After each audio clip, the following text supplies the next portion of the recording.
Hello and welcome to the showreel of Cheadle and Gatley filmmakers. Cheadle and Gatley Club meets over there near Manchester Airport, about 13 miles as the plane flies. And here we're on the edge of the Peak District National Park, which was the first to be created. And that's appropriate because most of the films our members make feature the countryside in one way or another. We have about 25 members, most of whom are active in some way or another in filmmaking. And the first film is by Peter Blore, one of our most talented filmmakers really. He has a knack of being able to make a film out of almost anything, often with humour. It's about driving, though not in the countryside, more in an urban environment, and it's called 30.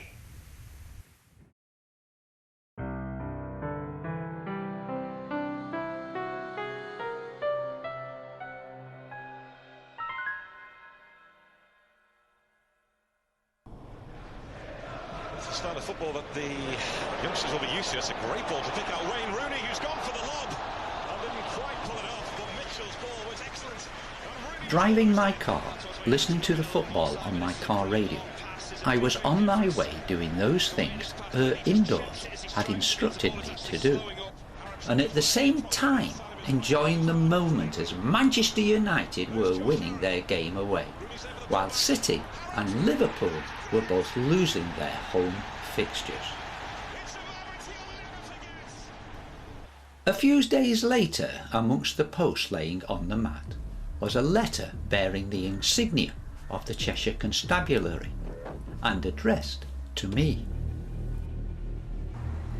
It said that a car registered to me and numbered the same as mine was clocked by a mobile speed camera exceeding the speed limit in a 30-mile-an-hour area of Middlewich Road, Crewe, and I had to confirm within 28 days I was the driver or not, or I would be marched off to the tower.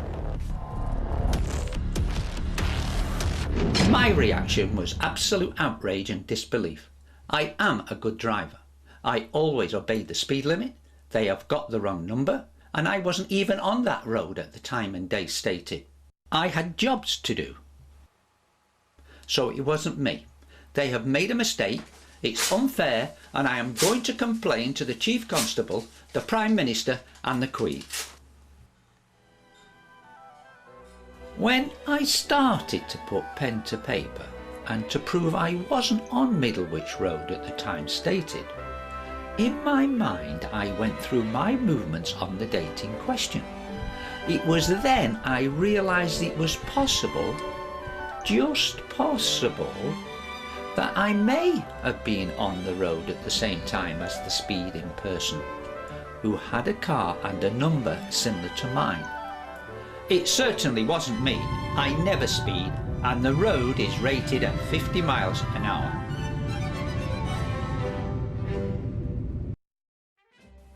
Indoors, God bless her, that afternoon was indisposed with a headache and had instructed me to undertake some shopping tasks, with specific instructions to go to Crewe for a small window mop, followed by the eggs from the market, making sure none were cracked, then return her book to the library, otherwise it would incur charges, followed by a visit to Sainsbury's on Middlewich Road for some apples, making sure they weren't bruised or from France, 4 oranges not too big, and I wasn't to forget to use the store card for the points.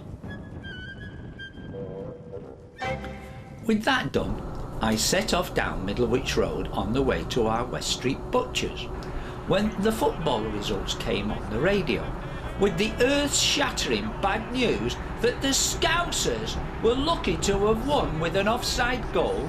City were just as lucky with a winning goal that should never have been, and United had lost because the referee had favoured the home side.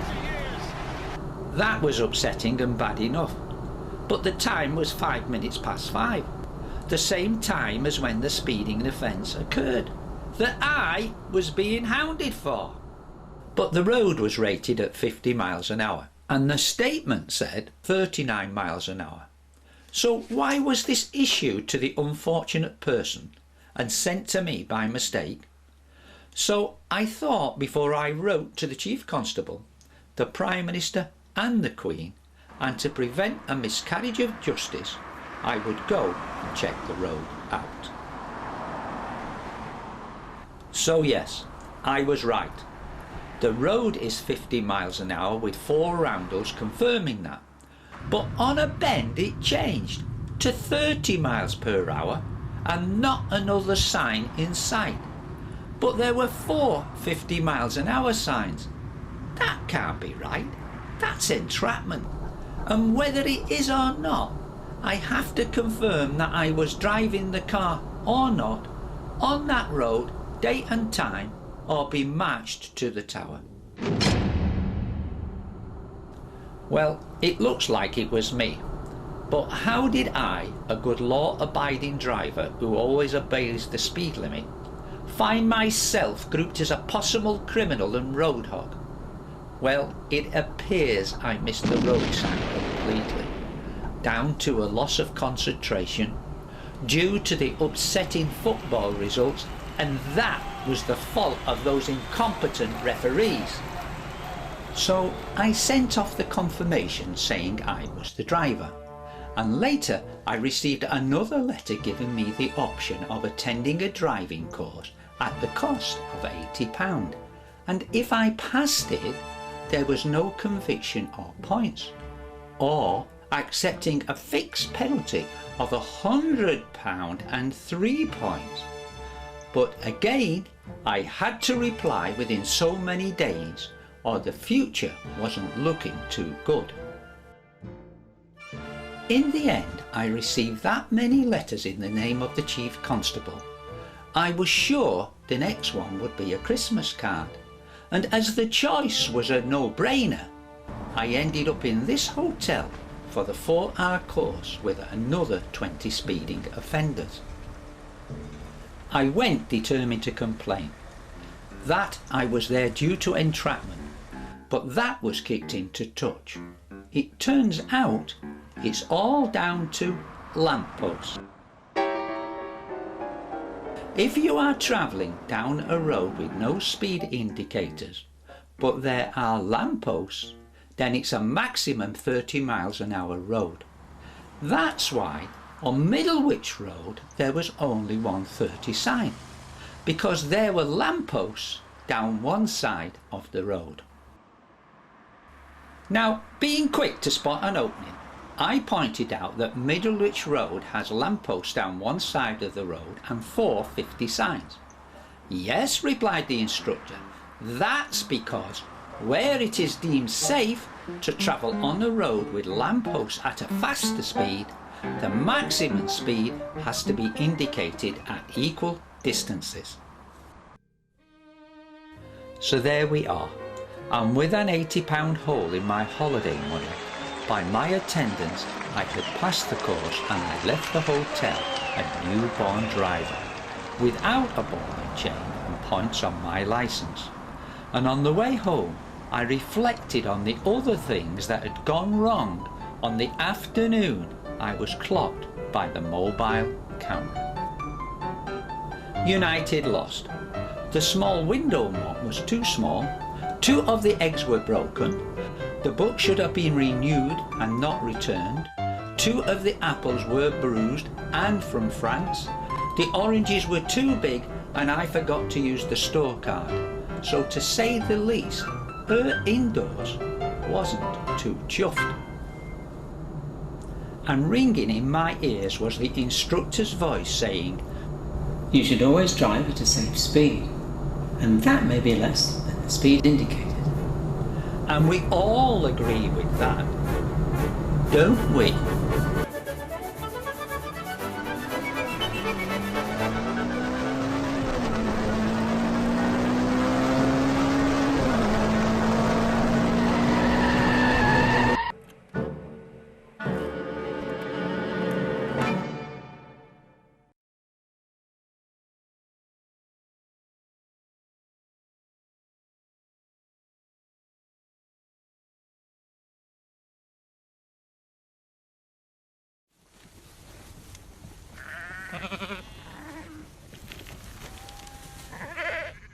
From 30 to thirsty. Here we are at Crowden in the Longondale Valley. And all around there are 5 reservoirs in line supplying the thirsty people of Manchester and topping up the rivers. There are also sheep all around me, which is a perfect way to introduce our next film. It was made for one of our 5-minute competitions with the theme HEM in the title. It didn't win the competition, but it did go on to win our Film of the Year competition. It was made by my wife, Sheila Andrew, who shoots on the hoof, and she can anticipate shots very well, and she's very agile in getting just the shots she wants. It's called Judgment Day at the Moorcock.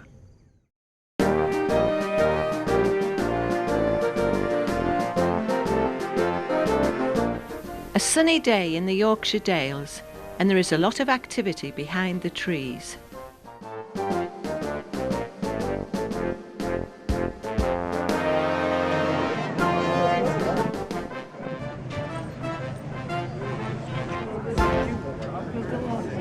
Soon the stars of the show begin to arrive.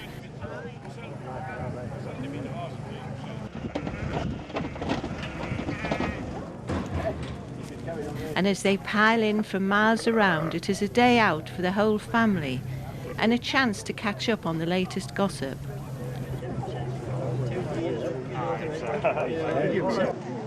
There are over 60 breeds of sheep in Britain, but there are only 4 competing at this show today. The blue-faced Leicester, the Swaledale, the Rough Fell and the Texel. But by the time they have been separated into tups and ewes and shearlings and gimmers, as well as different age groups, there are almost 30 different classes to be judged.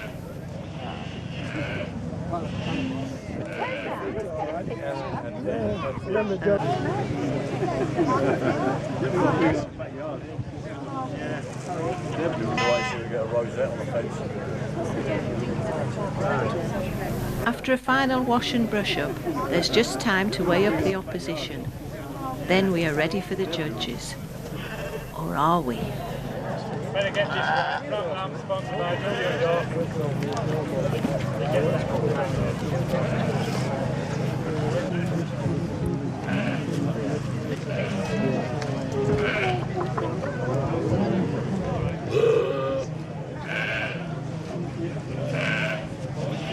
The Texels are a muscular breed known for their lean meat, and their wool is used for hosiery yarn and knitting wools.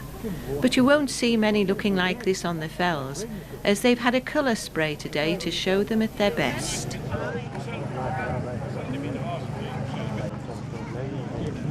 Whoops, excuse me.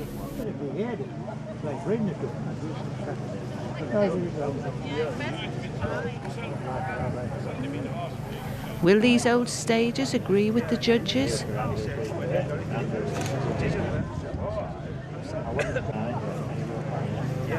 Now we know why some sheep have horns. These Rough Fell also produce quality meat, and the toughness and springiness of their fleeces makes it ideal for carpet manufacturers.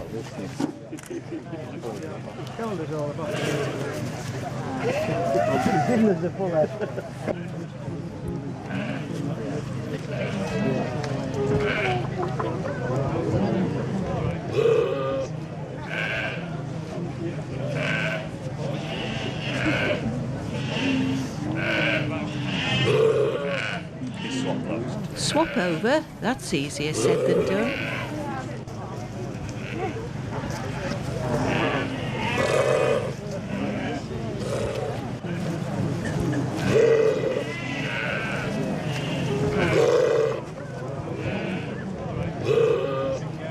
Is it really all worth it for a first prize of £10 and only £6 for the second and £4 for the third?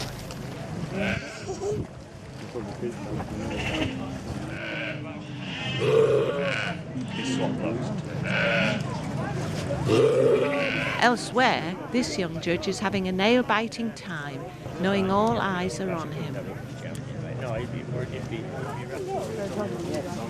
The Swaledales are a hardy breed, able to survive on exposed moorlands, and their wool is used for tweeds and thicker hand-knitting wools.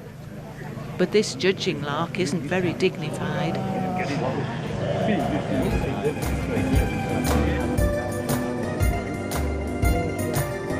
Finally, with all the rosettes awarded, the champions chosen and the cups presented, a good day out has been had by all.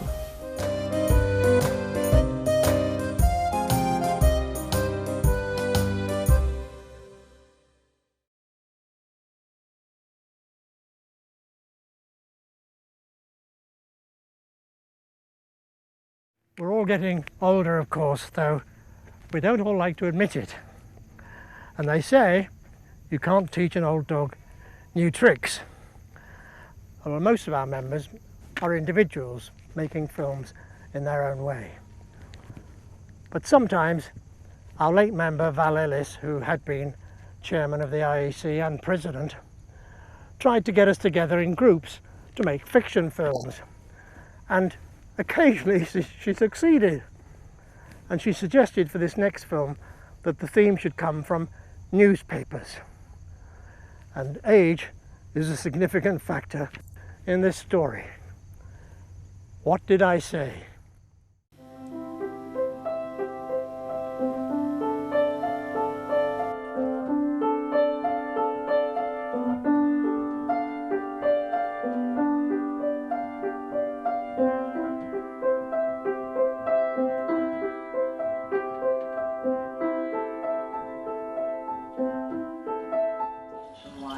Your money, your choice.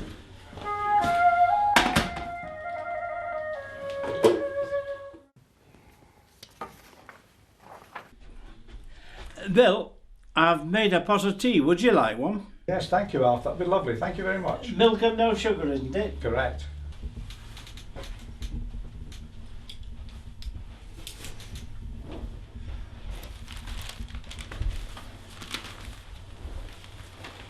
"32 pieces fell away this year. One of them was John Rutter's."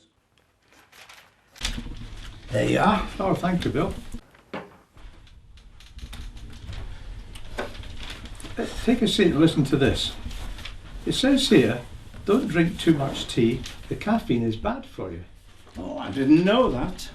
Mind you, if you took notice of everything you read in the papers, you'd either starve to death or die of thirst. Well, here it asks, is Alzheimer's being spread by the cold sore virus? And it goes on, white bread and cornflakes raise the risk of lung cancer. And it says also that grapes are better for your eyes than carrots. And here's the one I really like, boost your love life by swapping Prosecco for red wine. I say, do you remember Charlie Cook? Charlie Cook? I remember. He had a bucket. I don't know about that, but he's been trying to sail the Atlantic and he's had the lifeboats called out 3 times to rescue him outside the harbour. Gosh, I remember it was in his bucket. What are you talking about? Well, he had this bucket, and everything he wanted to do before he died, he wrote down on a piece of paper and put it in the bucket. I remember him telling me it was getting quite full. You mean a bucket list? Bill? Yes? Do you have a bucket?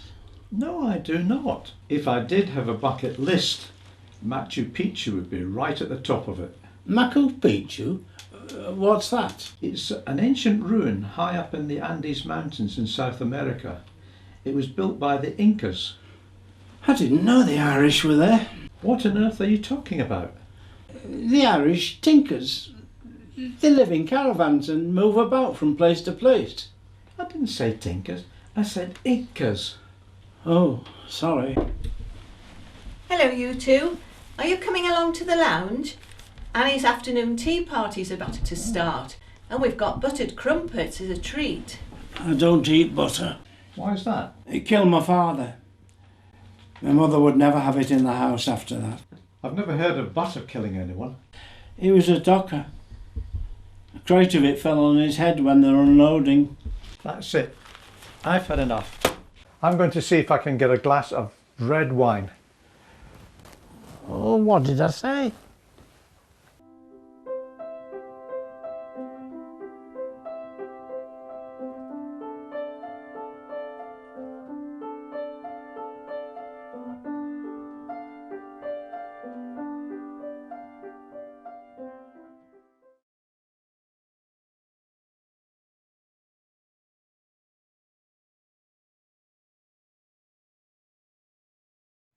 Film is an ideal medium for making a personal statement, though not many of us actually go to town with it. Our member Frank Parker has no such qualms. He not only has some strong opinions, he's also very interested in local history and, I might say, has a very deft touch with digital effects. He's recently been researching a film about a strange local ceremony, and this has led to this very personal rant. It may strike a talking point with you, but it's not necessarily everybody's point of view.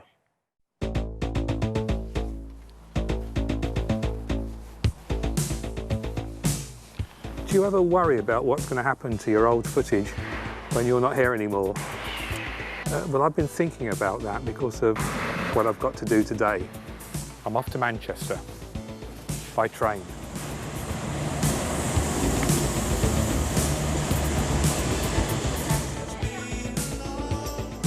So this is the new look Manchester Central Library, and I'm off to the Northwest Film Archive to meet Will McTaggart, who I hope has got some interesting documents for me to look at. We're going to go to the search room, which is where the original archive material is studied. These are research documents that Philip Taylor... I'm here today to look at these documents that used to belong to Philip Taylor, who was a local filmmaker who lived in Middleton. So these are the papers that Philip... Two of his films were about the Castleton Garland ceremony, and I'm hoping to see where he got his information from for the commentary that he wrote for his 1977 film. An article from... Now, the archive were happy for me to video myself doing this, but it was a different matter when I came here a couple of months ago to see the film in question. And what's more, they won't let me show you any of it unless I pay something like £200 for a 30-second clip. And I think that's a crying shame, not because I want to show you the film, but because the Castleton Historical Society would like to show it to their members so that they can identify the people in the film while they're still around, and then keep it for future generations to study. So now that I'm back home, I've been thinking along those lines about the value of the Northwest Film Archive as a resource. Now, I'm split. Half of me is really glad that the archive acquired Mr. Taylor's films.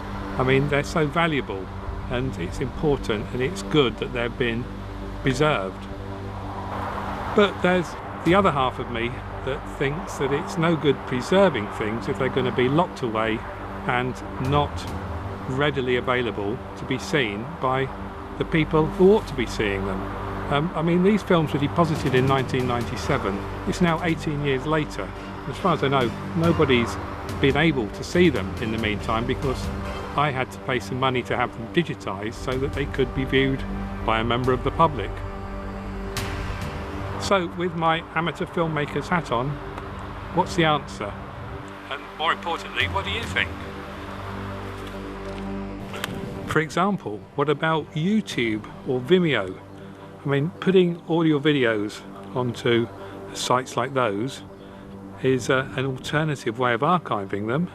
It makes them available to everybody and presumably forevermore.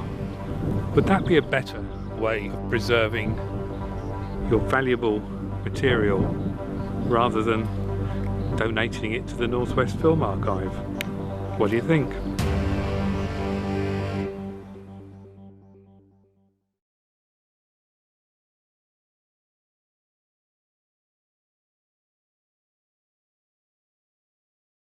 Well, that was Frank Parker letting off steam about film archives. And talking about steam, we couldn't be at a better place than Woodhead Station, a relic of the old golden age of steam railways. They've taken the line up long ago now and turned it into a trail for cyclists, walkers, horse riders. It actually goes from Hull to Liverpool, and if you go across the water it goes all the way to Turkey, so they say. The next film is a perfect example of archive films. It's about steam trains. Every club has a steam train buff, and we've all seen steamy films. Our steam train expert was Colin Robinson. He used to travel with his wife all over the country to get just the right shots. It's worth saying that when Colin died, he gave all his substantial equipment to the club, which we were able to sell at auction, and then we provided a glass trophy for the best photography in the Film of the Year competition. His film, Jubilee Steam, is a perfect example of Colin's work and a very good example of archive material.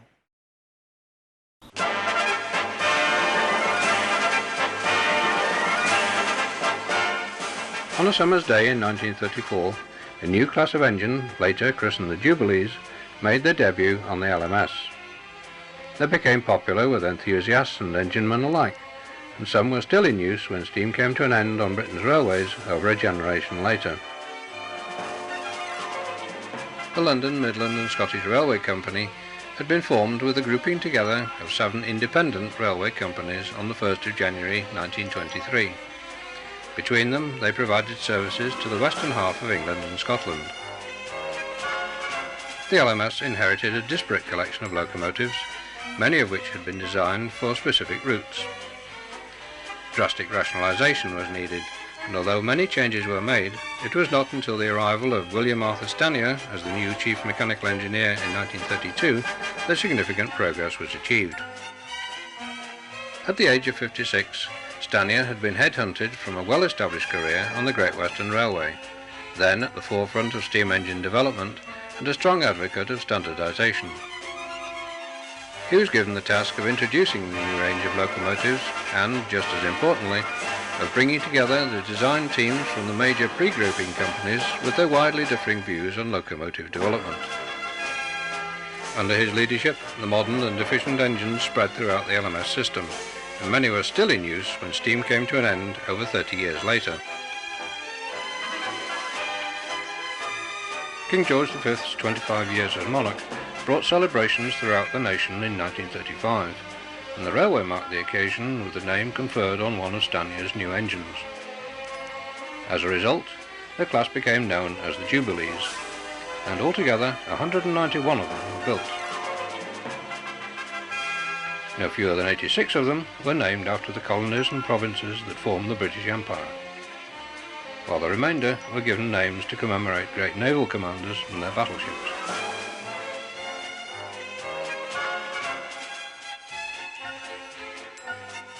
Four members of the class have survived into today's preservation age. Cola Per has been restored and operates at the Tyseley Steam Museum in Birmingham.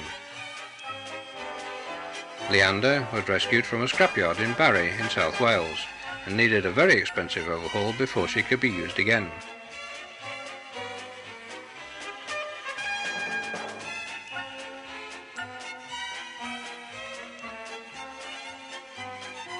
Galatea has not been so lucky. She was also rescued from the Barry scrapyard, but following a derailment there, parts of her driving wheels were cut off, so she will have to stay as a collection of parts until new ones have been manufactured. Bahamas was bought by an enthusiast society in Stockport who raised funds for her restoration. But with the end of steam on Britain's railways, all private locomotives were banned from using the main line, and Bahamas was confined to a steam preservation centre at Dinting near Glossop. The ban remained in force for over 3 years, but it was eased to allow some of the restored locomotives to venture out again. Bahamas was one of the engines selected, and she travelled far and wide to the delight of thousands of enthusiasts, both on board and at the trackside. Sadly though, the Dinting Centre was forced to close in 1990 when the rail connection was taken out.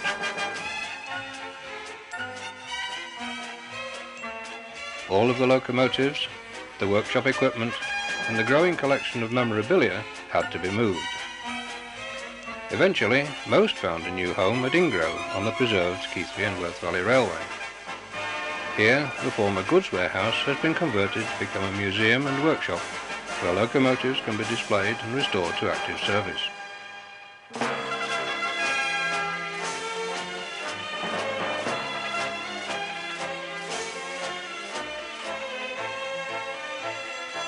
Bahamas was repainted in British Rail's green livery when she was used on the mainline excursions, but now the essential boiler insurance certificate has expired. Without it, she cannot be steamed. A major overhaul needs to be undertaken, but when it has been completed, she will live again the golden days of Jubilee steam.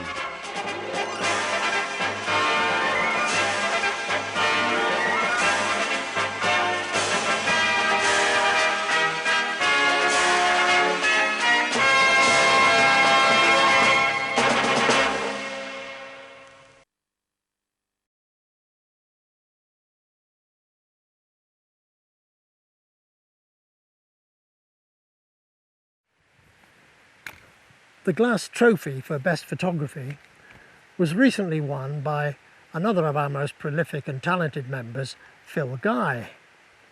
Phil is an avid bird watcher, and his film about blackbirds raising their chicks in the garden won a 5-star award in the IAC's international competition. But Phil has a dream to see another species, and this next film shows the wonders of the slow motion filming with his DSLR camera.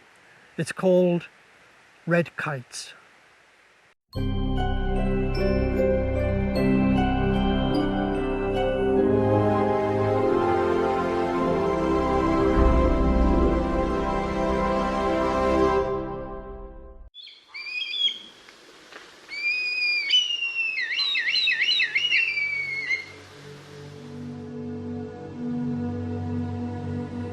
As a young boy growing up near the countryside in the 1950s, birdwatching was an important part of my life, and still is to this day. But of all the birds on my must-see wish list, it has to be the red kite. Unfortunately, this is one bird I have never had the good fortune to see. Not because these birds are shy or timid, but in the late 50s this bird was all but extinct in England and Scotland, and only a few pairs left in remote areas of Wales. It was in the 19th century during Queen Victoria's reign when the fashion of the day was to have birds and animals stuffed and displayed in glass cases, followed by the obsession of egg collectors to obtain large collections that finally led to the bird's extinction. But in 1903 the government brought in new laws making the red kite a protected species, and in the 30s the RSPB started to introduce breeding pairs from France and Spain. The success rate was slow, not helped by the introduction of myxomatosis in rabbits, one of the kite's main food source. In the 1960s rabbits were on the increase once again, having fought off the disease, and the RSPB's programme continued, this time bringing in large numbers of birds from Germany. And now in 2018 there are over 2,000 breeding pairs in the UK. I'm in my late 60s, and despite the bird success rate, I still haven't had the pleasure of seeing a red kite. But all that is about to change.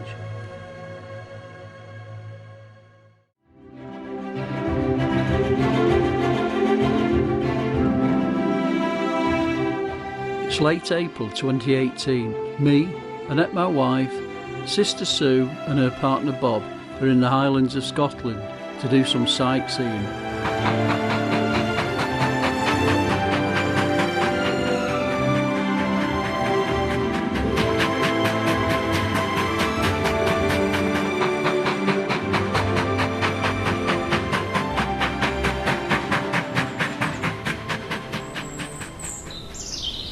For me, the highlight of this holiday was my dream to visit the Tolly Red Kite feeding station in Dingwall, near Inverness. This RSPB site is run by over 30 volunteers who take it in turn to feed the birds 365 days a year. The birds are fed at 1:30 during the summer months and 12:30 after the clocks go back in October, so as not to confuse the birds' feeding habits. Today our volunteer warden is Ian, who arrives with his bucket of fresh meat. This food is given freely by local butchers and abattoirs. It's not long before the first kite makes its presence known. I can't believe that the red kites are not at the top of the pecking order when it comes to feeding time. Seagulls are the first to move in, and the kites have to take a back seat.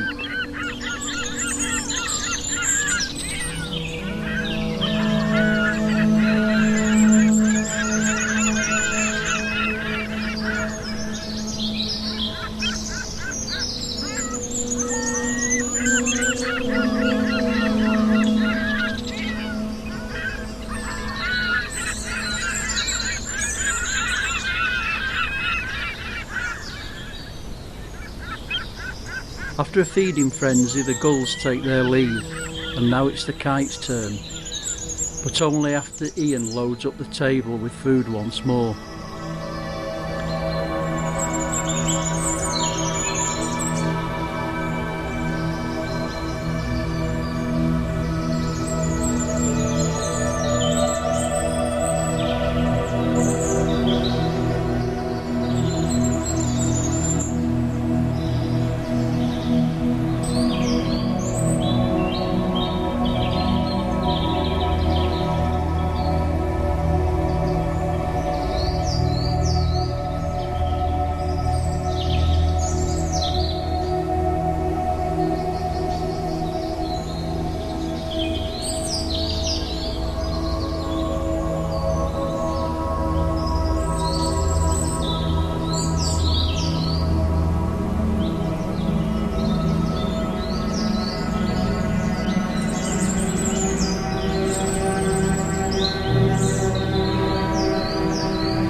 For me, this has been a boyhood dream of a lifetime, and thanks to the RSPB and its volunteers, the red kite is back home where it belongs.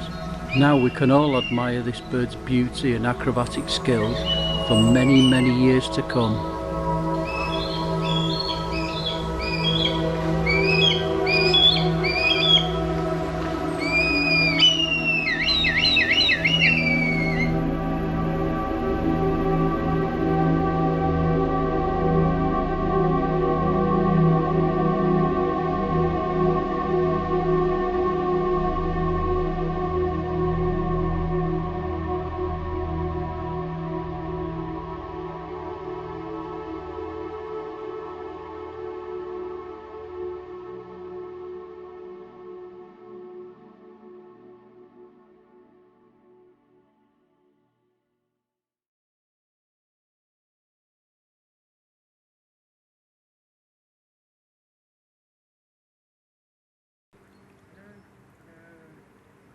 Like most clubs, we've been suffering falling numbers in the last few years for various reasons, not least I suppose because most of us are getting older.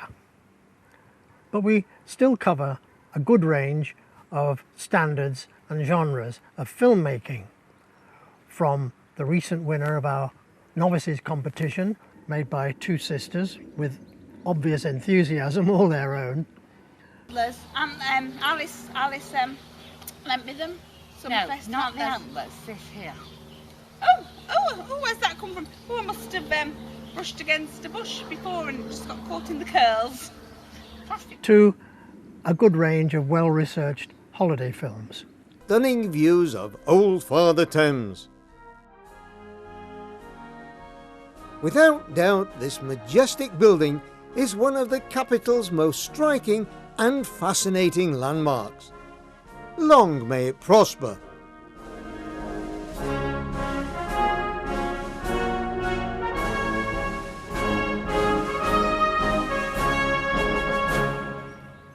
And now for something very different again.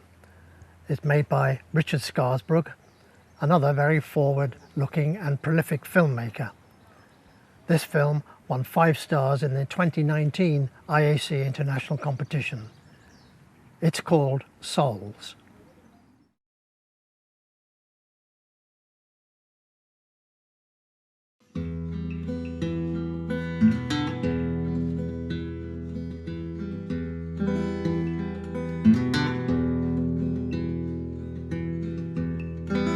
Another year on this earth.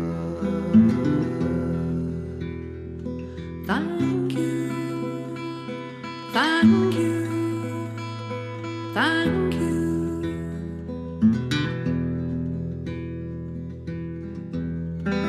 One year closer to my birth. Thank you, thank you, thank you.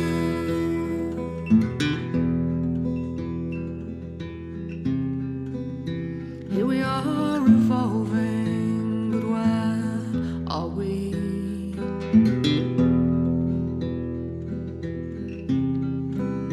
And others keep arriving. Who is she?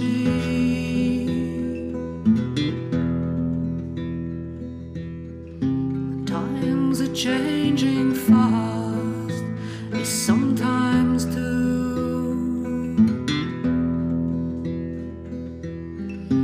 More hands keep arriving. Who are you?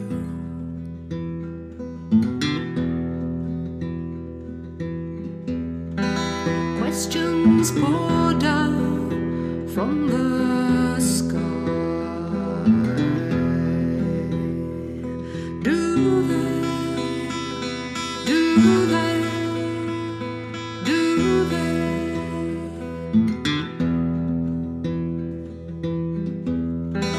Find a home in you and I. Deeper, deeper.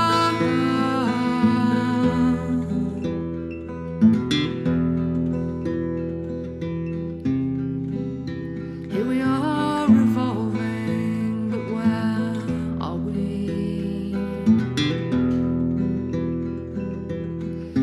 And others keep arriving. Who is he?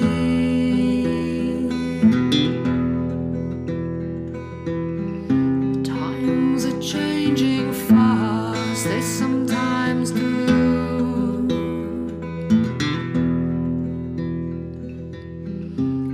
Hands keep arriving. Who are you?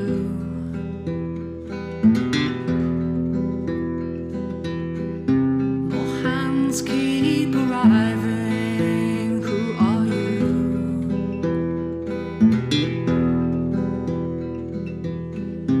More hands keep arriving, arriving and arriving. Keep arriving, arriving and arriving, filling up the room with souls, filling up the room with souls, filling up the room with souls, filling up the room with souls. Filling up the room with souls. Filling up the room with souls.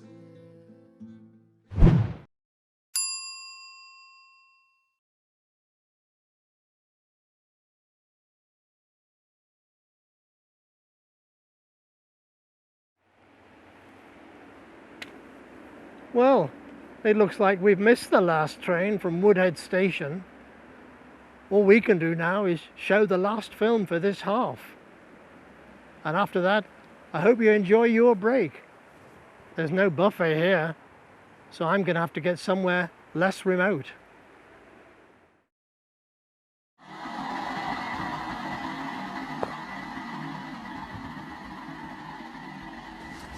What time did you say the train was due? The man on the phone clearly stated that the last train to Albertswick was 20 to 11. Well, it's 2:45 now, and still no sign of it. Oh. Typical. Drives me crazy. What a way to run the railway. Absolutely. Excuse me, sir, I'm afraid you're going to have to leave now. I'm locking up the station. We're waiting for the last train to Albertswick. It was due 5 minutes ago. I'm afraid that train left half an hour ago. You're joking? We were distinctly told on the phone that the last train left at 20 to 11. Quite right, sir. 22:11. That's what it says in the timetable. 11 minutes past 10.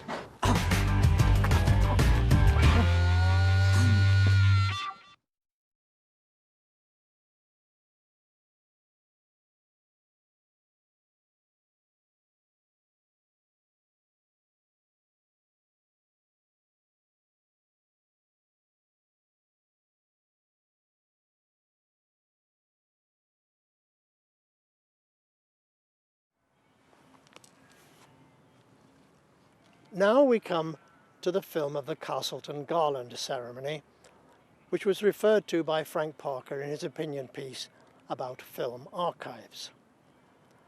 Castleton is a few miles over the moorland there, and it's an interesting and very popular place. It's on the dividing line between the dark peak to the north of Heather and Peat and the white peak to the south of green, deep valleys. On May the 29th every year, Oak Apple Day, there's a procession through the streets of Castleton of a man on horseback with a big cone of flowers over his head. And he's followed by a band and dancers, and they visit 6 pubs, and eventually they hoist the cone to the top of the church tower. Well, what's all that about? Well, historian Frank spent 6 years looking into it all, and one discovery led to another, and eventually he put all his theories onto a 56-minute film, which actually won 4 stars in the IEC's international competition. We're going to show 2 excerpts, and in the first, Frank himself sets the scene.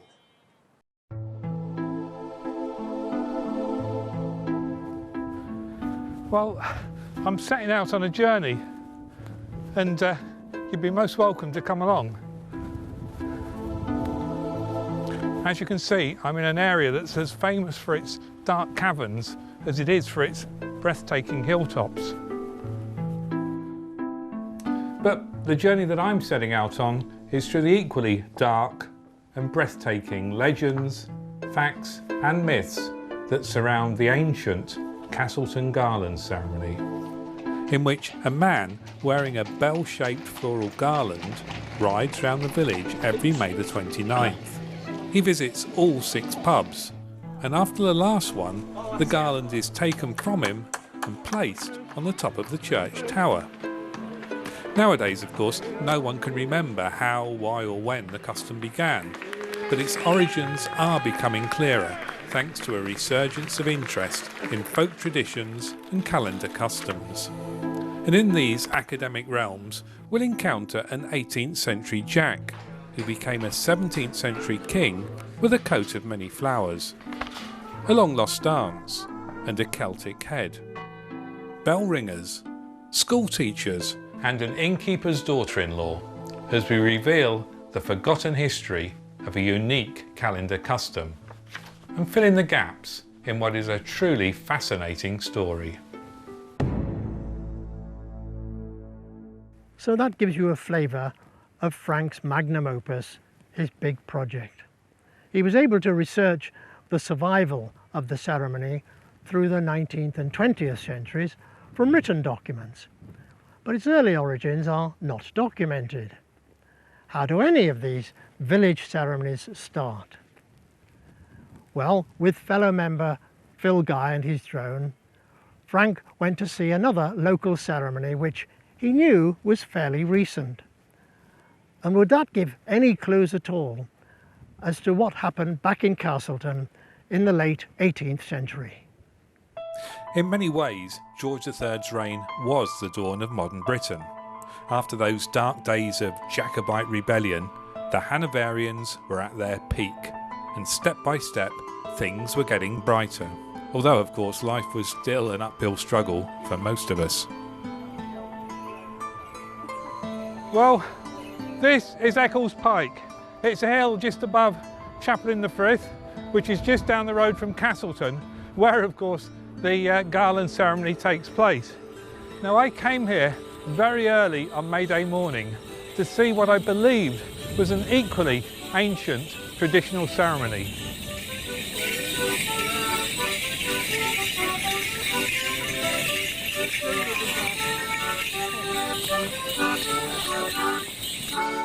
We've been dancing on Eccles Pike now for 25 years.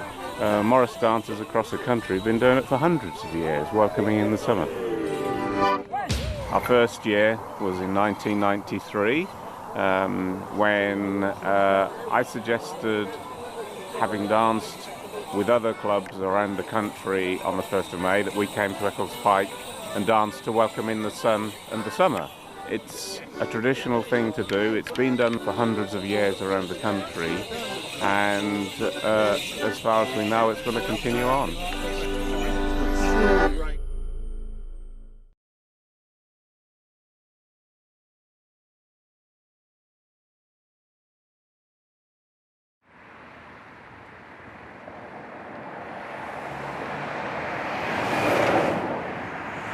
Roads have a particular character all their own.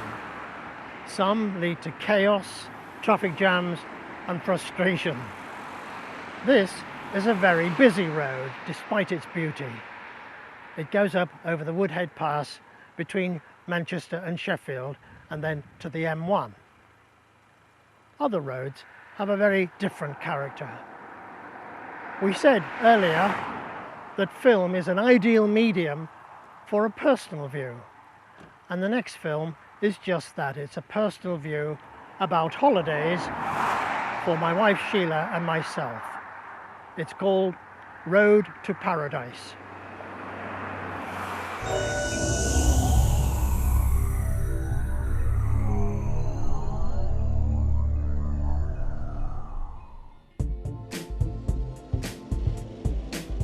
There are two kinds of people in this world. Those who head for the city and those who head for the countryside.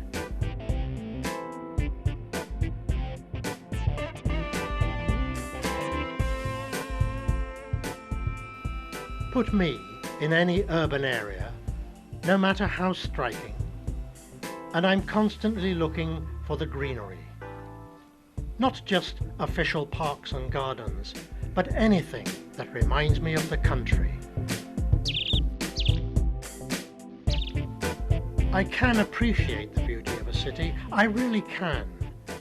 There is excitement in the interplay of the architecture, the decorative over-the-top old alongside the simple, almost stark new, the little corners of light and dark, the years of labour born of faith to build cathedrals and churches, reflections anywhere.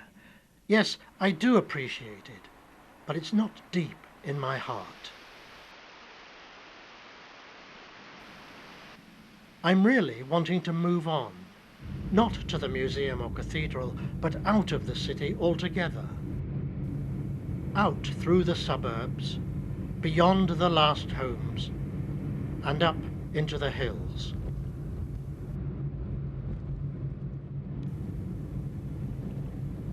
Much of, say, Cheshire or East Anglia doesn't interest me so much. My road runs to more dramatic landscapes. It is only among the hills, real hills or mountains, that I feel really at home or at one.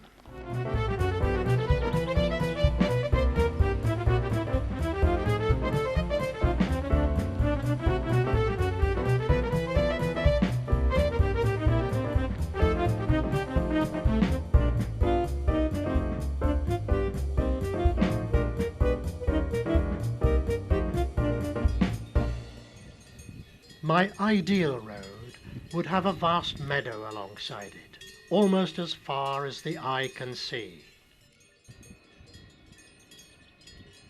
In my mind's eye, the road has cows on it, and only a little traffic.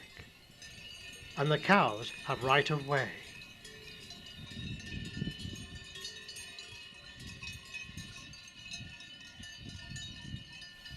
This road could have cyclists on it, but they're only very casual cyclists.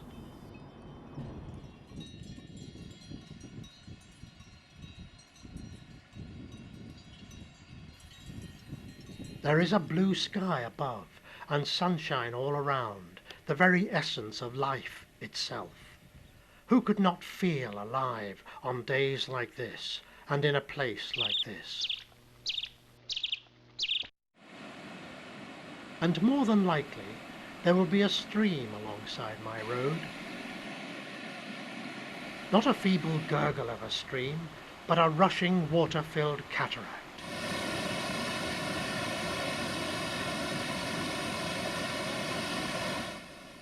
So my road goes nowhere near grand buildings or a stately home.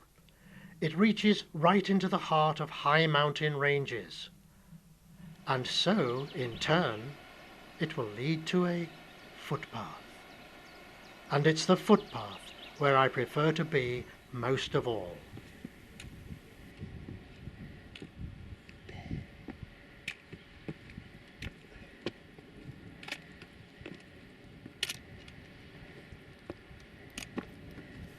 Yes, my road takes me walking.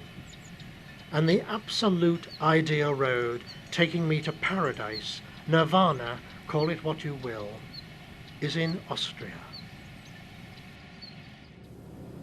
This could be it, twisting its way narrower and narrower to an almost secret hideaway place. This particular road is in the Tyrol, where some of the nicest mountains live. It is here where we British pioneered the idea of packaged holidays in winter. It has taken many years for the Alpine nations, the Swiss, Austrians, Italians, French, to realize that their summer slopes are just as beguiling, but in a different way. This particular touch of paradise is near Lech, voted the prettiest village in Austria in recent years. Lech lies at nearly 5,000 feet, higher than Britain's highest mountain. Yet it has a much friendlier face to the world than Ben Nevis, Snowdon, or even the Scar Fells. It has the typical chalet-style buildings and window boxes found all over these Alps. Concrete tower blocks are not allowed in these villages. There is even a stream beside the main road, which is the nearest you get to a high street in these areas.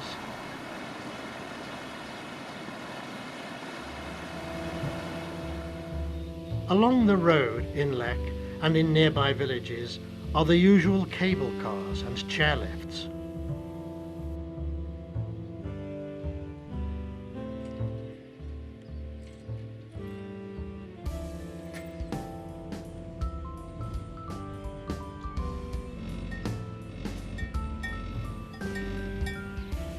There is no doubting that the spur to build these wonders of engineering all over the Western Alps is the winter tourist, the skier and snowboarder.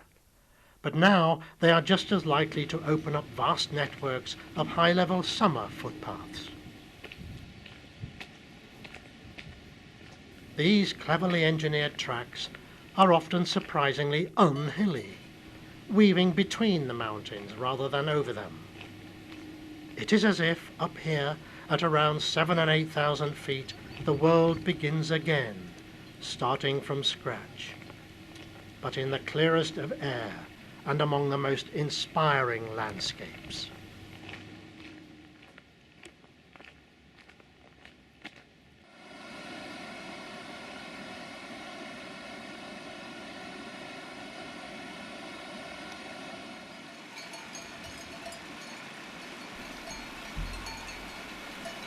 One of the best features of all around Lech are the friendly blue buses taking walkers deep into the remotest valleys and up to considerable heights. They run regularly as clockwork, pretty well every hour, to all the high places around where walkers might want to go. There is such a choice of routes, you could spend a whole week taking the blue bus to start a very different walk every day. And it's all free. Here it is dropping us off at the Spüllersee Reservoir, a blue oasis among the mountains and trees.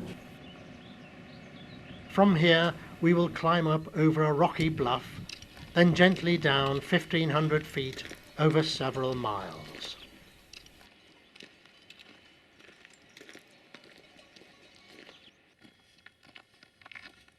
At some point on most routes there will be a colourful mountain hut, an inn. You pause for a welcome drink or a simple lunch of, say, goulash or soup. But if paradise has a fault, it's that you can't rely on these inns. Once, at around 2 o'clock, we arrived thankfully at a remote inn, and all they had left was fried egg and lettuce. So that is what we had. Also scattered about these hills will be the cows, and the cows are beautiful here. They are a warm, creamy colour, gentle and welcoming. Your eyes meet, and it's a kind of instant attraction. But of course, you'll never know what they are thinking. The music of their bells echoes around the hillsides wherever you are.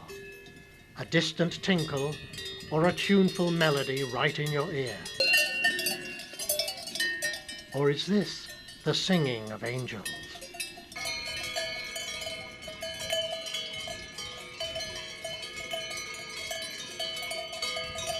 Often you have to walk with your head down to watch the rocky path. But even down here on the ground at the end of June, there is as plenty to see as up above.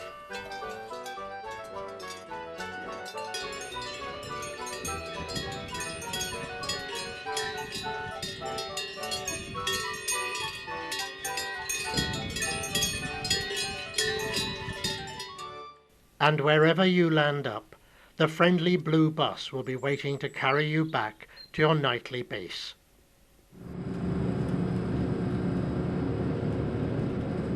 This land is truly a symphony of senses. The sparkle of the air, the glory of colour above and below, all brought together in a medley of sound. It's as if the hills want you to have a good time, mirroring the welcome of the people, who cleverly erect signposts marked not with distances, but much more helpfully with the time taken to walk a route.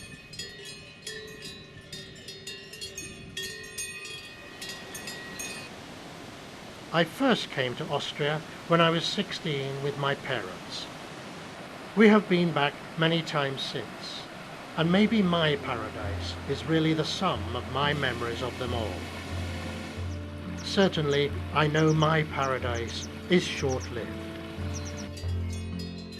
Soon the meadows will be cut, the cows will be taken down for winter with festivities in every village, the lifts will stop for maintenance, the snows will come, the lakes freeze, and a very different kind of visitor will take over. For one thing, they have more money. But it costs nothing for us to remember how the streams sing and the green mountains beckon. Our Austria may be gone for a few months, but come May, as the snows subside, our paradise will be back down my kind of road. And with luck, so will we. Paradise regained.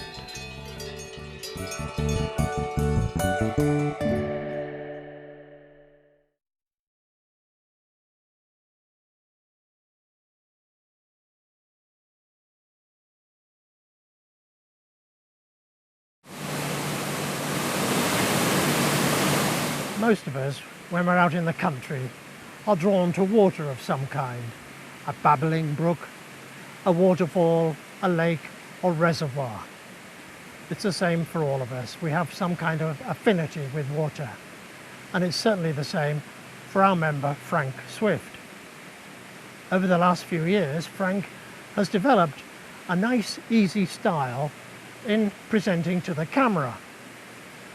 He's also very amusing about his tales of experiments with gadgets and microphones. And here, in this film, he uses a radio mic. The film is called The Pool.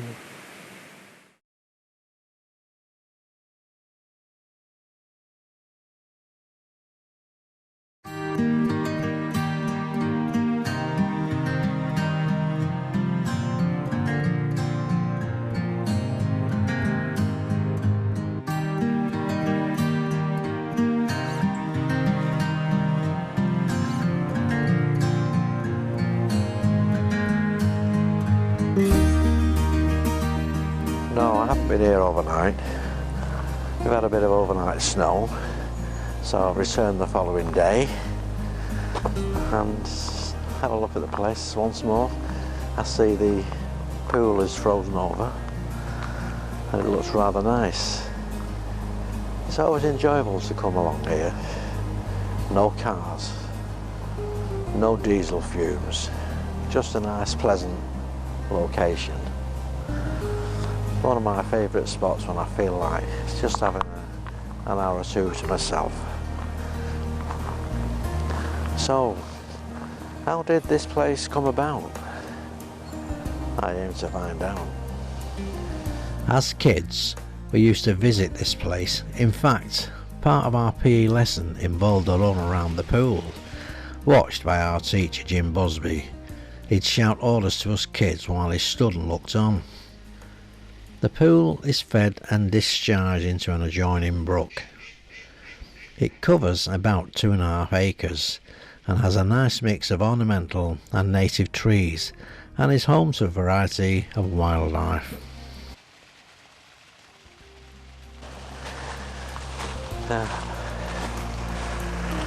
The old iron framework. This'll be the old boathouse when this place was first built. They used to store the boat here, on one of the boats, and launching from that little launching pad there like a little jetty.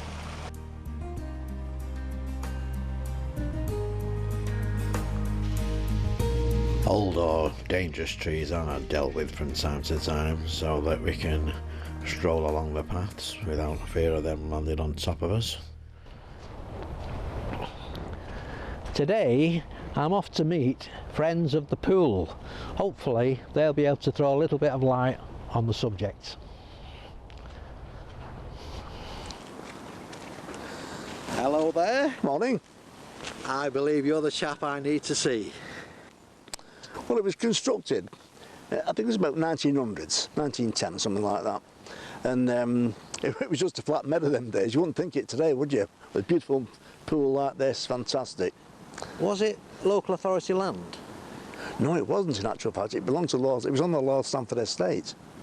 Now, Lord Stamford gave this to the people of Altrincham because, you see, in them days, they just lived in terraced houses. They had no gardens and like the houses today. They had nowhere to go. So we give them to this. The people used to come round here. There's boats in little boats in Lake on here and everything like that. The people rowing in the boats, and in the winter time, it used to freeze over. They call the kiddies there skating on ice skating. It was lovely, you know. Yes, it was given to the people of Altrincham to celebrate really the King George V. And that's why it's called King George V's Pool. Very good. Yeah. I take it you were around then when it was constructed? When it was constructed, no, I was a bit too young for them days, you know, a little bit too young. I think I was thought about them days, but never. So that'll be the same Lord Stamford who used to reside at Dunham Massey. Dunham Massey? Yeah. Have you been there, have you? I have. Beautiful place. Yeah. He owned lots of land around here, but he did lots of good for people, you know. Really? He looked after people, yeah. There was lots of estates, and people rented the properties off him. The farmers and all the people like that, all round. It was very good, yeah. Yeah. It's a lovely area. And well, who looks after the place? It must take a bit of upkeep. How's it maintained?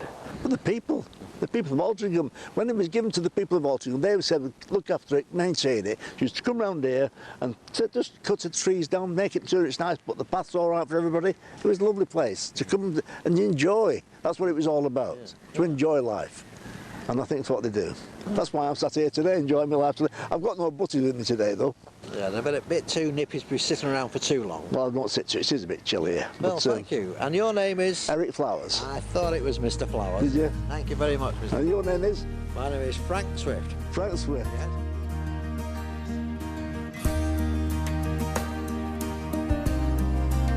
Do you come here very often? It just depends. If I like it, a bit of peace and quiet, yeah, I'll wander around and enjoy the solitude. Yeah. Depends on the weather, of course. Today it's not quite as cold as yesterday. It gets chilly though. They do fishing here, by the way, you know. They do. There's one or two pods for fishing points, you know. There's one here, as you can see, just sticking out the water there. Oh, by the trolley, yeah. Yeah. By the Sainsbury's trolley. Yeah, oh, the Sainsbury's trolleys. That's what annoys me. It's people like today don't seem to have the respect of things as they used to do. They just put, I mean, there you are, the trolley in the water there. It's terrible, that. I've got a flask in the car, Eric. We'll go and review our footage over a nice cup of coffee. Lovely. Really do, that's what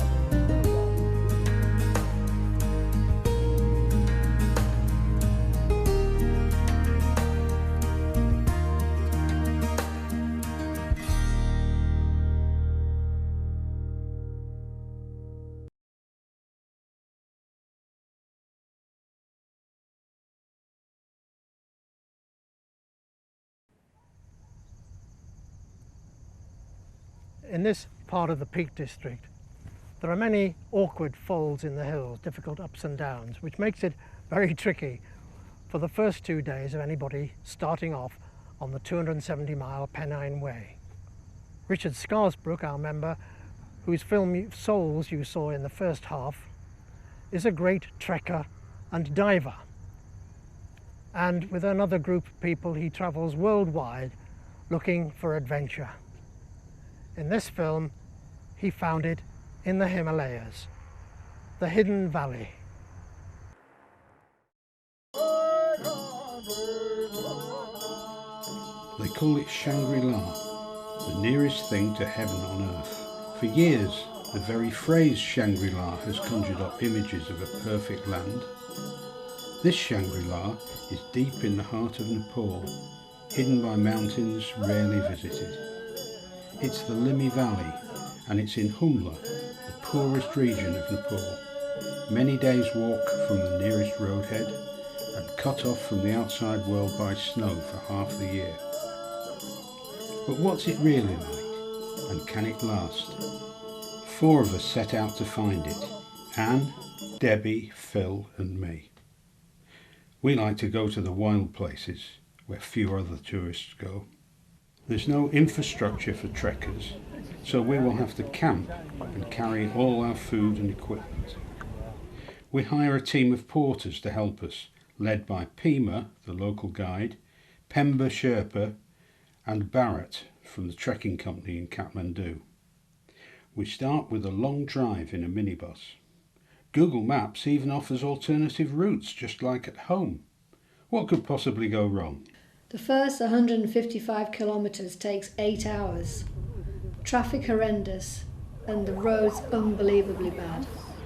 Our driver, unsurprisingly, struggles to stay awake. We arrive at 5:45 a.m, just as it's starting to get light. Next, we take a 1-hour flight to Simikot, a small town high in the mountains. Flight was an experience. Good weather, fortunately. Skimming over the lower mountains by what looked like a few feet, and a hair-raising landing on the strip on the side of the mountain.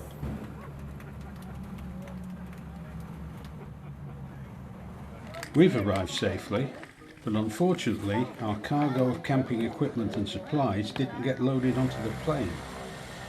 Hopefully it will come later today, or maybe tomorrow.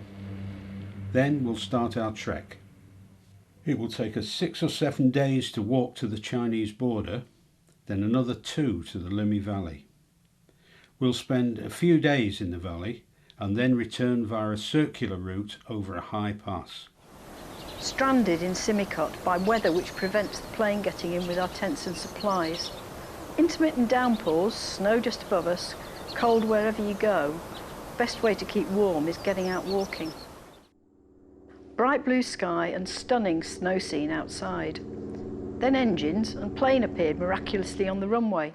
Then another, and later another 3. So we're on the trail.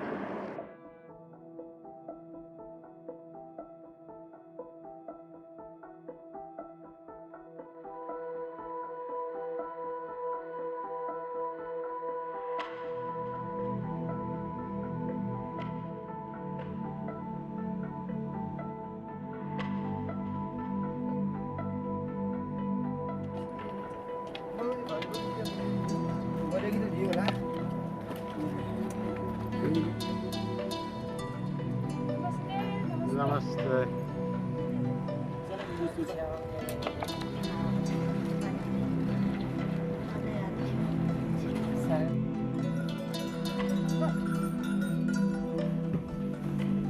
This is Guru Padma Sambhava. No girls allowed in the temple, so Anne and I watched the young monks outside learning to dance.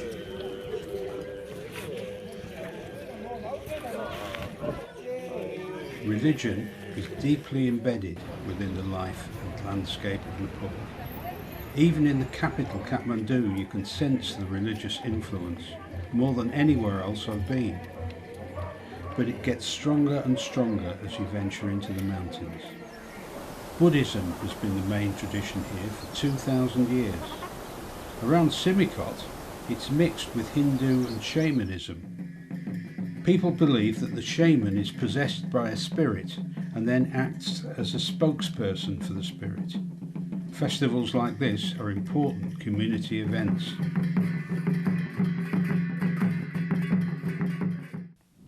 We see lots of evidence of the construction of a new road from China to Simicot, but very few workmen and not much activity.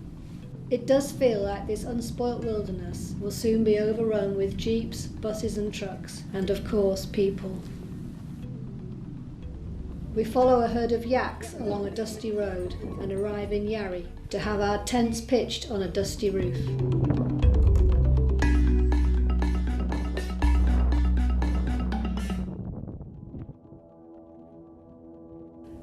Mount Kailash, sacred to many Hindus, lies just over the border in Tibet, and thousands make a pilgrimage there from India each year. The villagers believe that the new road will bring more pilgrims, so they're erecting new buildings to cope with the expected visitors. They hope the road will bring cheaper food and more trade. Tomorrow we will cross the Nara La, a 4,500 metre pass. I've seldom concentrated so hard on putting one foot in front of another, not looking up, down or ahead, just not thinking about it and keep stepping.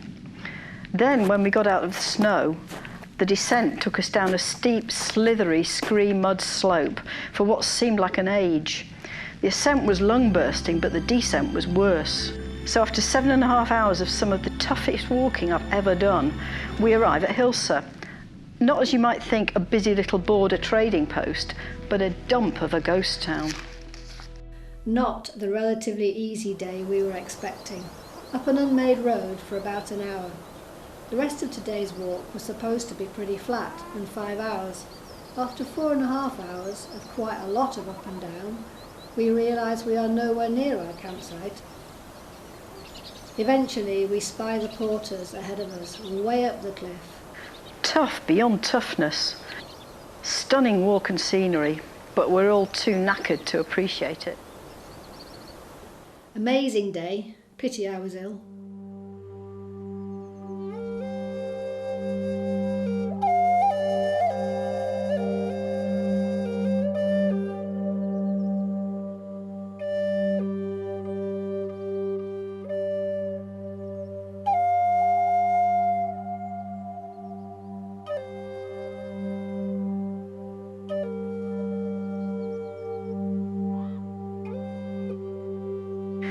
Deb's poorly all day. I found it tough, especially after 2 really hard days, so God knows how she got through. Here in this remote village is an unforgettable example of how religion is at the heart of everyday life.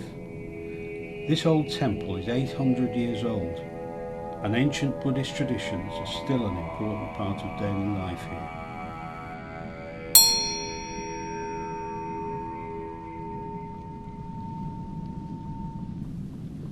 We're the first foreigners to pass through the valley this year. It's early in the season, so there's not much greenery, and the villagers have yet to start planting their crops. Their timeless pace of life, driven by the seasons, is in striking contrast to our own as we hurry on through the valley so as not to miss our flights home, fearful of further delays at Simikot.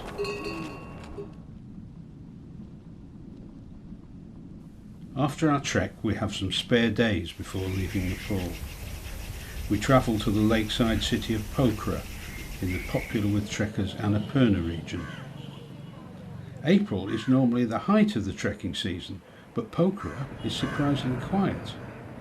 We're told that treks such as the Annapurna circuit have lost popularity now that roads have reached most of the villages. Trekkers don't want to walk along dusty roads.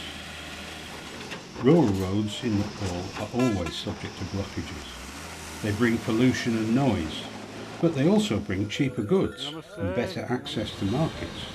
And roads make it easier for young people to get to the cities, not always for the better. So, is Limi an earthly paradise? The people of Humla have a hard life, even by the standards of Nepal, one of the poorest countries in the world. It's impressive to see people surviving in such wild places, living lives that seem happier than those of the poorest in our own country. But the lure of modernity for them and us is obvious. They need something unique if they are to prosper in Limi, and if that something is natural beauty, roads risk destroying it. Like so many other places in the Himalaya, unspoilt is good for tourists, not so good for the locals. If you want to see it, go soon. Richard starts his journey to enlightenment. Yeah, I haven't made a lot of progress, to be honest.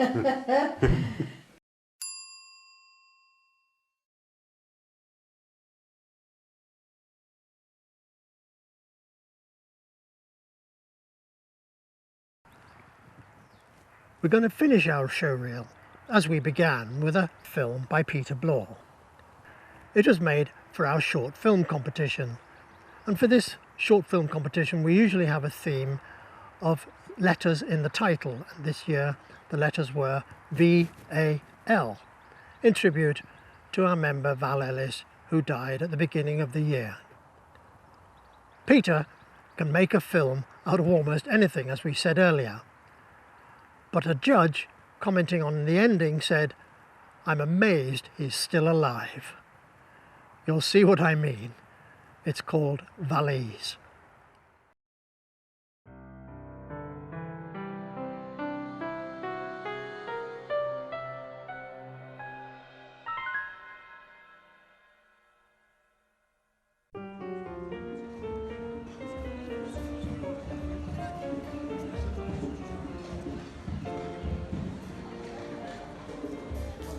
If you people watch in any town, city or street, you'll notice that most of the women who pass you by have something in common.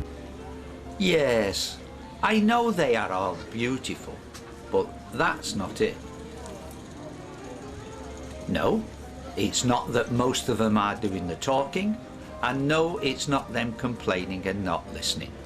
What most women have in common is a handbag that will be carried in their hand, from their shoulder or across their body. And what has intrigued men for a long time is, what do women carry in their handbags? And do they carry the same things all the time? Because there are daytime bags, evening bags and dress bags. These bags come in all shapes and sizes, and some bags you can buy for a few pounds. Or if you are a lottery winner, a few thousand. Like shoes, some women are addicted to bags and have quite a collection, with the bags made of everything from plastic to pure leather. Another thing our ladies have in common is that their bag, though different from a friend, mother or daughter, must have the same layout and compartments inside as their other bags, and this will decide if they like the bag or not. It is believed that bags first came into use in ancient Egyptian times, but they were originally used by men and called a purse. So that begs the question, with no credit card or keys, what did Pharaoh and his mates carry in their handbags? And according to the Bible, while betraying Jesus for cash, it says that Judas, who wasn't a very nice man, was wearing a purse at his waist. Well, I do that, a habit I got into living abroad, where I had to carry identification documents wherever I went. But that doesn't make me a Judas, and I'm sure I've never betrayed anybody. So, when did women start their love affair with handbags? Well, that started a very long time ago, when women wore fuller dresses with many layers, and body hygiene wasn't understood. Under their dresses they carried little cotton perfume bags. They also called it a purse, tied around their waists and hung by cords, to reduce the smell of body odour. Later, when dress fashions became slimmer, the purse bumps were visible, and because pockets hadn't been invented, on the outside of their dress they tied a cord around their waist, from where another cord dangled, on the end of which was a purse, for what women of that time thought they needed. Followed by the carrying of a handbag that was also known as a reticule. But it's anybody's guess what they carried in them. In truth, most purses and handbags were used to carry coins, and as handbags became more popular, the owner embroidered them to become a symbol of wealth. And for men they became larger, particularly in the professions to carry documents or clothes when travelling, where the bag became known as a valise. Now a £1 billion industry, today in Britain women's handbags are by far the highest selling fashion accessory, where some women would kill to own a top must-have handbag by Michael Kors, Chanel, Gucci and Louis Vuitton. Two of the most famous handbag users in the world are the Queen and the late Prime Minister Margaret Thatcher. In the Queen's case, she would not only use her handbag for personal items, but also to send signals to a lady in waiting to indicate what she wanted to do next. If the Queen puts her handbag on the table during an event, it means the Queen wants to leave in 5 minutes. And when she moves the bag from one hand to the other, that indicates she wants to end the conversation with whom she is talking. The Queen's iconic handbag is a Lorna handbag, and it is said that she has owned more than 200 during her reign. And in 2015, at a Christie's auction, one of Mrs. Thatcher's handbags, originally priced at £120, was sold for £32,000. My wife's handbag costs £25 and seems to weigh a ton. Rita never goes out without it, but I do sometimes wonder what she keeps in it. She's in the garden. I wonder if I have the guts to take a look. Here goes. There is her mobile, a purse, a lipstick, Well, what do you think you're doing? Nothing, I was just wondering what you keep in your handbag. Well, mind your own business. And don't be so nosy. It's a woman's secret. I hope you've enjoyed that quick flip around Cheadle and Gatley filmmakers and around the local part of the Peak District National Park. Just one more thing. You've seen me wearing a red fleece or without the red fleece and just a blue check shirt. How many times have you seen the red fleece? Goodbye.